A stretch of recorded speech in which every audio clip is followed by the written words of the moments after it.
Bueno, concluido esta primera parte en la que damos a conocer esta semblanza de Nuestra Señora del Valle, que se redactó hace más de 50 años, vamos a introducirnos en otro tema referido a la historia de nuestra Madre, de su imagen sagrada, la aparición de esta sagrada imagen. Para realizar esta parte de este trabajo anduvimos mucho porque necesitábamos encontrar una bibliografía muy antigua, la más antigua que pudiéramos conseguir. Y felizmente, por la gracia de Dios y de nuestra Madre, se ha podido dar con un libro escrito por el padre Pascual Soprano en el año 1869. También costó bastante para encontrar la bibliografía de un gran historiador de Catamarca, el padre Antonio Larruy, que lo conocemos muchísimo. Y hemos escudriñado en el tomo primero de documentos relativo a Nuestra Señora del Valle, 1591-1764. Y bueno, están los aportes de Rafael Cano de 1936, entre otros autores. Teniendo en cuenta toda esta información, se ha llegado a concretizar el presente resumen. Y dice así: cuenta la historia que por el año 1600, es una historia que sabemos todos, un grupo de indiecitas, sin duda, dotada de la inocencia de los niños, encontraron la sagrada imagen de Nuestra Madre del Valle en una cuevita ubicada entre los peñascos de las serranías de Choya. Así, sencillamente apareció en tierra catamarqueña María Virgen y Madre. Aquel fue el comienzo de su misión maternal, el comienzo de su protectorado de generaciones de tiempos pasados, presentes y de las generaciones que vendrán a futuro. Aquellas indiecitas, siguiendo una intuición inspirada por el cielo, caminaron entre tantos senderos de Choya, uno que las llevó a la Santísima Imagen. Y aquellas indiecitas, con la alegría de los seres diáfanos, sin malicia, buscaron flores silvestres para adornarla y encontraron como una forma de expresión de festejo hacerlo con bailes de casta alegría y con fogatas encendidas. ¿Quién realizó tan admirable imagen de la Madre de Dios y Madre nuestra? ¿De dónde vino? ¿Quién? ¿Y por qué alguien la ubicó en aquella cuevita o gruta del cerro? ¿Cuándo fue aquello? Son las preguntas que siempre hicimos a nuestros padres, a nuestros abuelos, a nuestros antepasados acá en el valle, en nuestra nuestra Santa María, en cualquier lugar del valle, se dieron esas preguntas. Se entendía que eran ellos los que sabían esto. Y nuestros antepasados, familiares, bisabuelos, abuelos y padres siempre respondieron: nadie lo sabe con acierto. Y cuando respondían esto, entraban en un silencio admirable y sublime de almas piadosas. Y así quedó en ellos la tradición referida a las indiecitas que las encontraron, y fue pasando de generación en generación esta historia. Esto en cuanto a lo que vivieron las indiecitas cuando descubren la imagen, las niñas. Pero ¿qué pasó con el mundo aborigen de los mayores, de nuestros antepasados aborígenes mayores en Choya, cuando se enteraron? ¿Qué hicieron aquellos aborígenes? Se sumaron gozosos a las expresiones de cariño ofrecidas a la imagen. Qué hermosa historia. El padre Soprano, que fue el que indagó en las profundidades de aquella historia, afirma en su texto que por varios años los indios mayores y menores, los niños, hacían estas ceremonias, pero las guardaban celosamente en secreto ante los encomenderos hispanos que ya estaban asentándose próximos a Choya del Valle Viejo. Aquellos indios a sus servicios, los seres más humildes, los originarios, los vencidos de Choya en el contexto de adoctrinamiento cristiano otorgado por los vencedores, recibieron la gracia de la Madre de Dios, de su aparición, de su presencia. Fueron los privilegiados de la Mama Virgen, como la llamamos.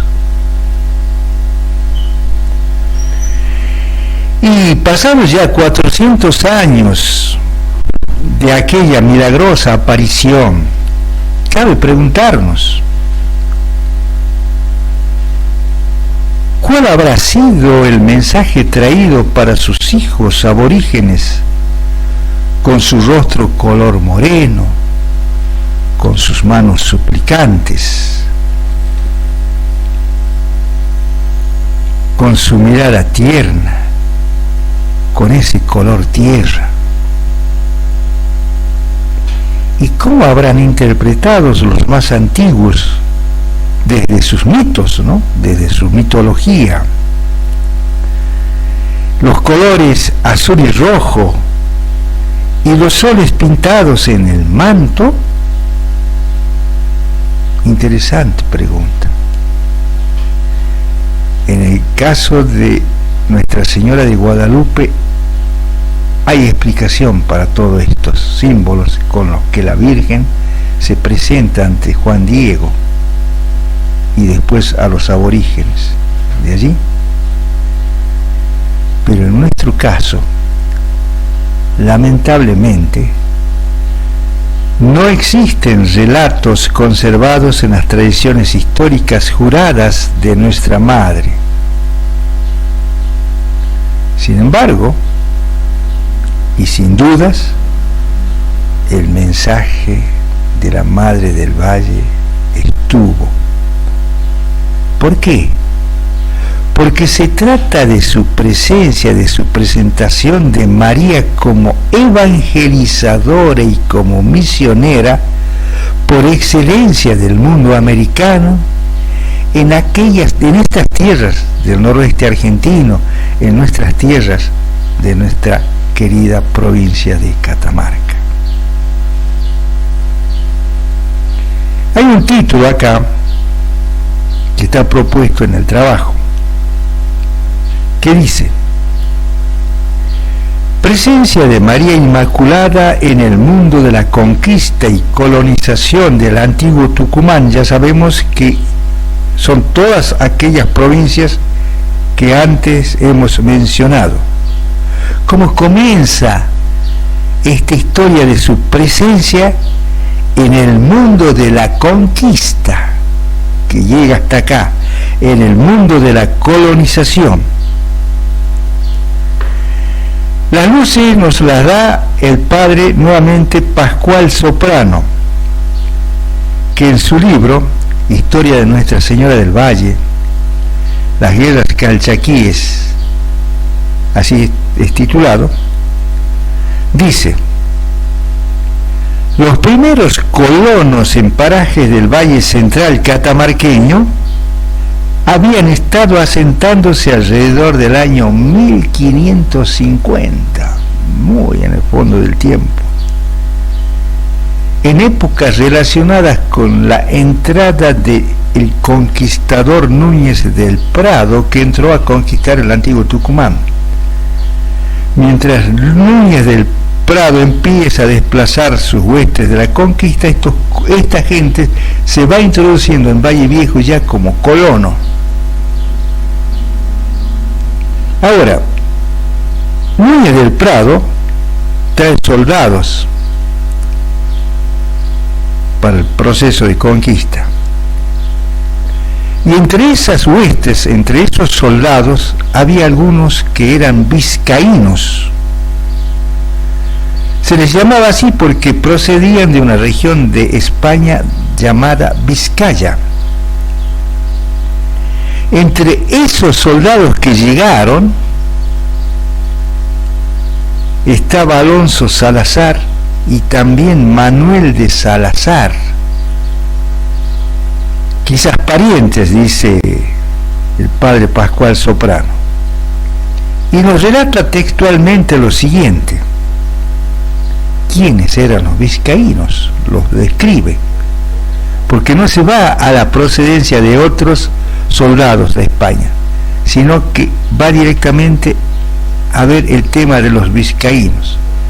Y dice: los vizcaínos eran gente valiente de guerra.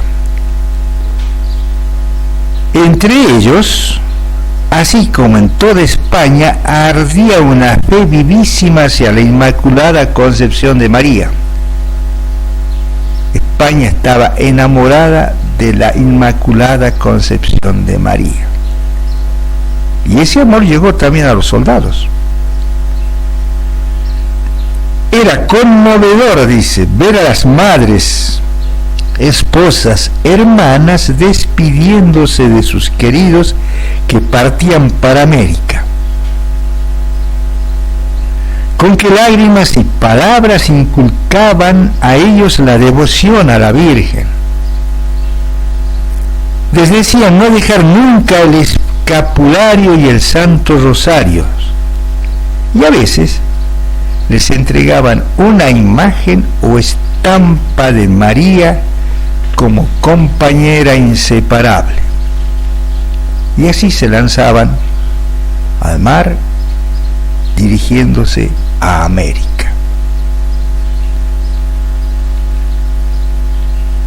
Y ahora vamos a referirnos un poquito a quién fue este vizcaíno Manuel de Salazar, que tanta historia entretejió con nuestra Madre del Valle,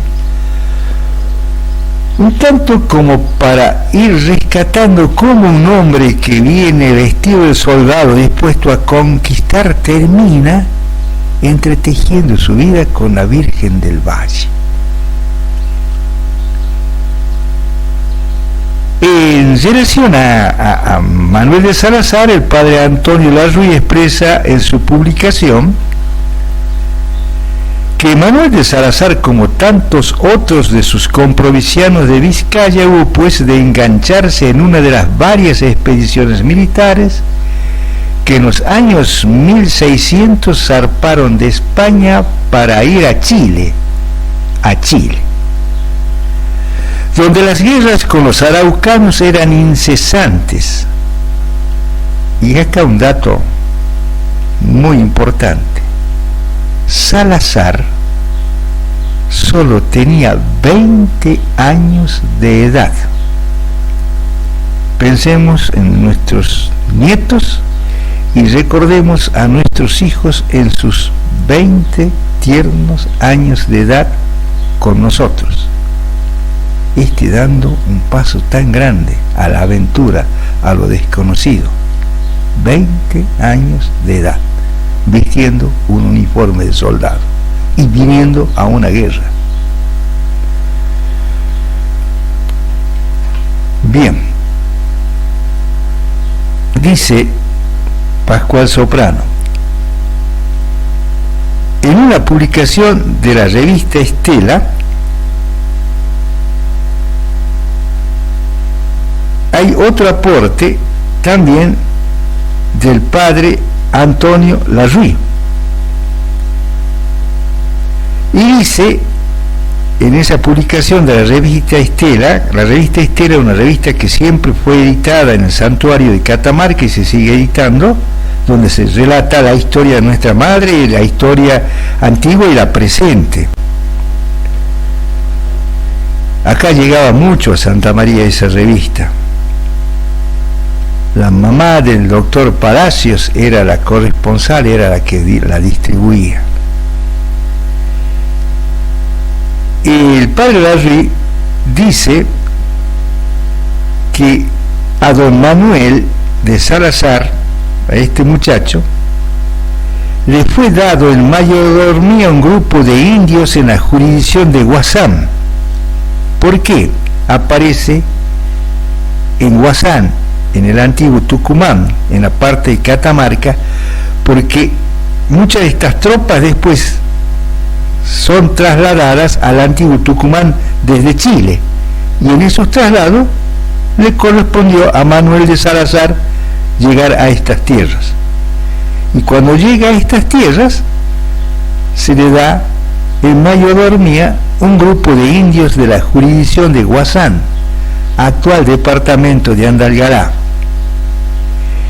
En este destino dado, Salazar no estuvo más que 5 meses. En 1612 aparecía como administrador del Valle Central de Catamarca, es decir, aparece ya en la zona del Valle Viejo, 1612, como administrador. Un cargo que, al decir del padre Larruy, correspondía más o menos a ser un comisario de policía para los indios y un juez de paz para los españoles. Ya habían pasado aquel tiempo, varios años, desde su llegada a Chile, y aquel chico de 20 años, para cuando pasa para acá, ya tiene unos 32 años. Es un hombre de 32 años, joven. Trasladado así a Tucumán con pocos recursos económicos a su favor, en algún momento decide dejar su vida militar. Era un hombre especial, era un hombre que ya venía trabajado por el Señor, por la historia de Dios, que Dios la trabaja en cada uno de nosotros. No era la ambición de Manuel de Salazar acumular riquezas con la espada montando un caballo de conquistador, y en algún momento prefiere dejarla junto a su caballo, vuelve a insistir, de conquistador, y decide unirse a los primeros colonos de Valle Viejo como un colono campesino, como un agricultor más. Sus amigos de esta aventura fueron don Luis de Medina y don Pedro Maidana, con sus respectivas familias.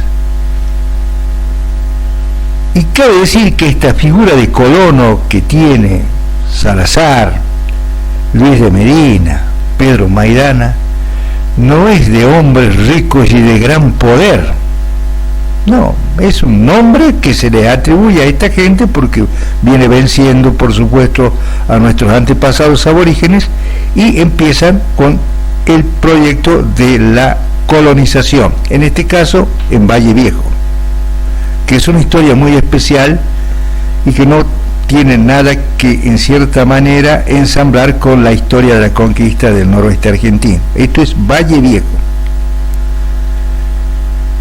Se instalaron en terrenos muy difíciles entre guerras de aborígenes y conquistadores, en el que vivir no era garantía para ninguno de los dos bandos. Y aquel Manuel de Salazar, como un buen vizcaíno, ¿dónde refugió sus esperanzas? ¿Dónde refugió sus sueños de tierras lejanas? Y las refugió en la fe religiosa que él trajo de esas tierras lejanas. Y como buen vizcaíno, sobre todo en el amor a la Virgen María, que estaba profundamente arraigado en su ser. Y Salazar, como tantas historias de huérfanos que nosotros conocemos, en ella, en la Virgen, refugiaba las ausencias maternales. En ella refugiaba el recuerdo de los suyos dejados tan lejos, en un imposible de volverlos a ver. Sabía que no los iba a volver a ver nunca más. Pero sin embargo, en aquellas circunstancias difíciles de su vida, ya estaba el destino de un hombre empezándose a jugar, un hombre elegido por la providencia para entretejer su vida con los sagrados comienzos de la historia de nuestra Madre del Valle. Manuel de Salazar fue el hijo amado, conducido para vivir junto a aborígenes y españoles los designios del cielo, iniciando en tierras norteñas del antiguo Tucumán la expansión del amor y gracias y favores de nuestra Madre del Valle en aquellas generaciones del pasado, y que, por supuesto, favores que se dan en el presente y se darán en el futuro hasta la consumación de los tiempos. Manuel de Salazar, el hombre tan bien amado por el cielo y por nuestra madre, elegido con esa misión. Manuel de Salazar, el que le dio la espalda a la riqueza, al poder, al caballo y al conquistador, para transformarse en un colono, en un agricultor. Manuel de Salazar, el hombre que en algún momento siente por llamado de Dios la necesidad de hacer eso. Un momento importantísimo de la vida, que nos toca también a nosotros, a cada uno de nosotros, cuando tenemos que hacer una opción de un nuevo camino que se va abriendo, y que muchas veces esos nuevos caminos que se van abriendo son los caminos que el Señor nos señaló que debemos transitar en la historia de la salvación de los hombres, de nuestra propia salvación. Esta fue la historia que transitó Manuel de Salazar. Don Manuel de Salazar se casó con doña Beatriz Acuña, pariente de don Pedro Maidana. De su matrimonio nació una sola hija de nombre Juana, que se casó con Diego Salazar, matrimonio del cual nacieron 4 vástagos, y uno de esos vástagos tiene muchísimo que ver con la historia de nuestra Madre del Valle y con la historia de cómo comenzó la devoción de nuestra Madre del Valle acá, en nuestras tierras, en el sur de los valles calchaquíes, que lo vamos a ir viendo a medida que vamos desarrollando este tema.